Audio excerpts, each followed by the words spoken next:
How free is God? What can God do and what can God not do? The question you're raising is the question of divine omnipotence. And although omnipotence is very difficult to define with great philosophical precision, I think we can get a rough and ready idea of this property by saying that an omnipotent being is a being which is capable of doing anything that is logically possible for someone to do in that situation.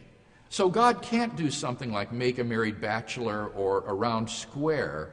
That's not an infringement of omnipotence, because those aren't really things. Those are just absurd combinations of words. And therefore God's ability to perform things would be limited only by logic. The classic example is that can God make a rock too heavy for him to lift?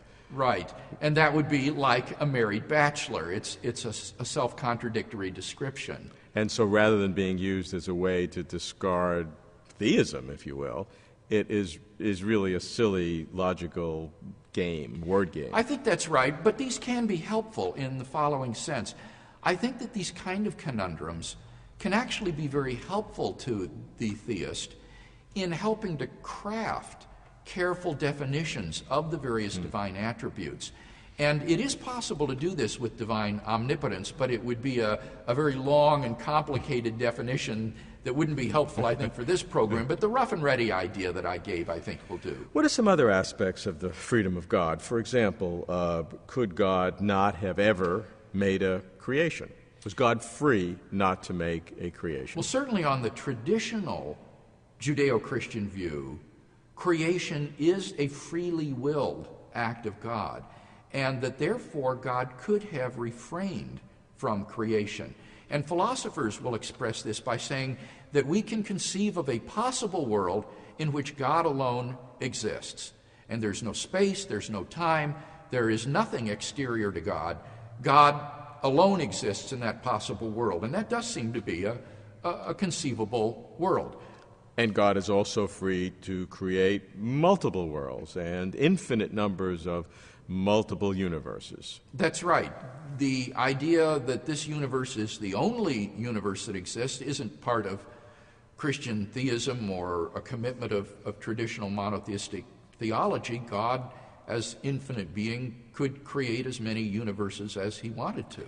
Are there other things that God is not free to do other than not doing logical contradictions?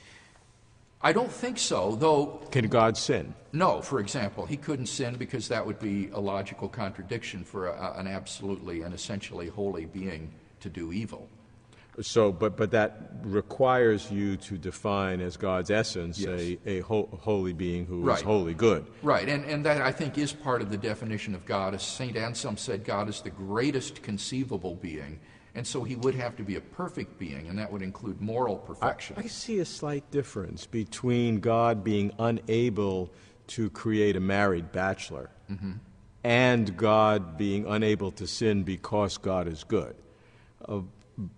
Because in one case, it's just a fundamental contradiction. In the other case, it's a contradiction of what you assume to be a hard and fast characteristic of God. I don't think there's any metaphysical distinction between the two. Both of them describe logical impossibilities. But I think what you're hitting on is that when we think of a married bachelor, it's just very evident that that's a self-contradictory sort of description. But when you say a God who sins, that might not appear on the surface as contradictory to some people. But I do think that when you cash out the conception of who God is, namely the greatest conceivable being, a perfect being, then it's evident that moral imperfection would be incompatible with such a being, and therefore, if God exists, he would be essentially good, and therefore incapable of sin. I can follow that if God is essentially good, then it is a contradiction, but it is an assumption, maybe it's true, that being essentially good is an absolute requirement of this perfect being. That's right, though I think one can argue for that assumption, as I say, on the basis of the definition of who God is. I don't think that if there were a possible world in which there was a being that was very, very powerful, say, but was morally flawed, that being would be worthy of worship. To be worthy of worship, a being has to be morally perfect, and any being that is not worthy of worship can't be God, it would seem to me, because you wouldn't owe him worship, and God is to be worshiped. So I do think it belongs to the very concept of God, when you reflect on it, that he be morally perfect.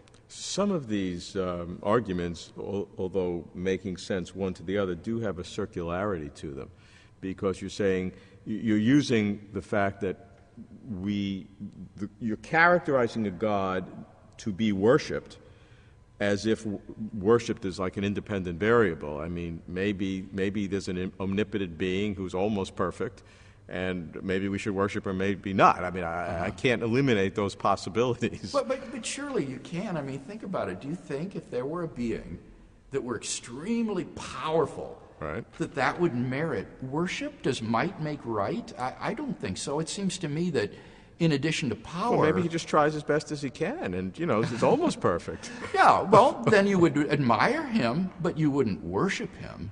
Well, I mean, I don't know. If he created me, I'd probably give him the benefit of the doubt. Well, I think you might admire your creator, but I mean, you don't worship your parents, and so I don't think that just being one's creator or even being extremely powerful would merit the kind of attitude that worship involves. So the whole thing is what you mean by God. If you're talking about God with a big G, I do think things like moral perfection, omnipotence, omniscience, omnipresence belong to the concept of that. If you're talking about God with a little g, like the gods of Greece and Rome or something, well, clearly those kinds of gods aren't morally perfect.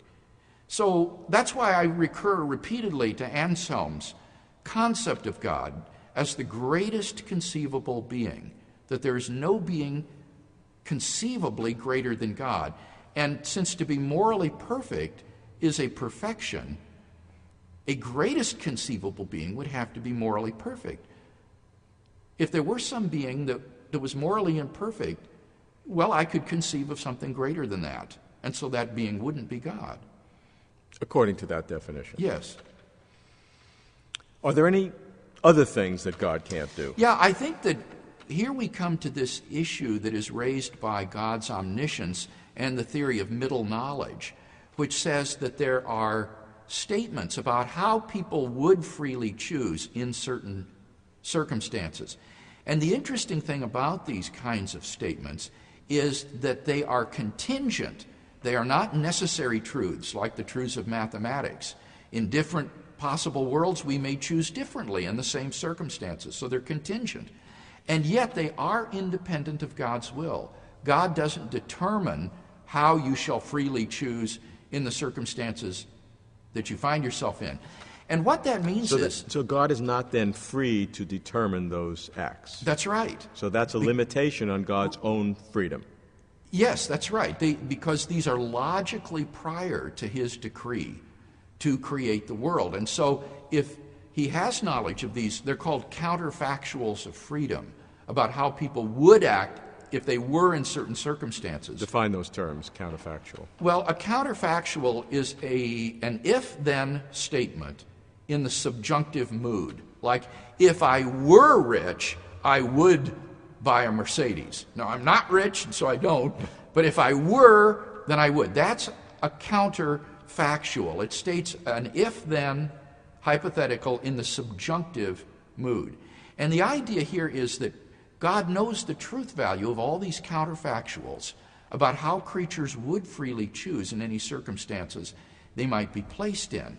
And if he does know these prior to his divine decree, then he doesn't determine those. He doesn't determine how you would act freely in any circumstances you might be in. And therefore, these lie, in that sense, outside his ability or power to determine.